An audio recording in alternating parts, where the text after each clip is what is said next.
Debt collection complaints filed with the Consumer Financial Protection Bureau have been running high, and some advocates are worried recent changes could make it even harder for people to get help. In today's Watching Your Wallet, consumer investigator Carice Jackman is asking experts what you can do if you spot a problem on your credit report.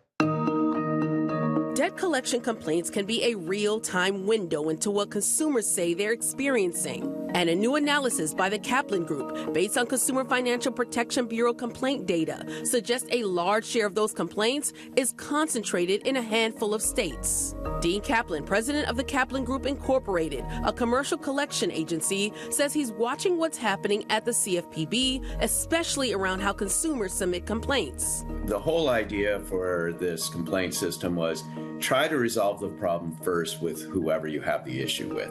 If that doesn't work, now you can go to the government and they'll help you.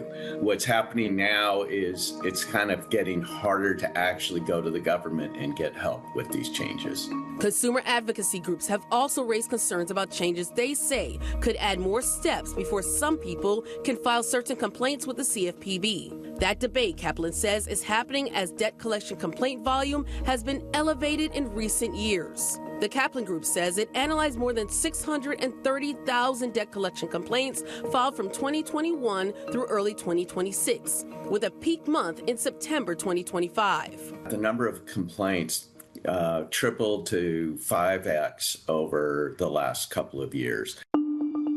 So what can you do if you're worried something is wrong? Kaplan says start with your credit file. You can check your credit report for free at least once a year. He also recommends taking it up directly with the company reporting it and with the credit bureaus, and keep records of what you submit and when. You're going to get better action by going directly to whoever's reported it on your report than going to the government. With this Watching Your Wallet, I'm Carice Jackman.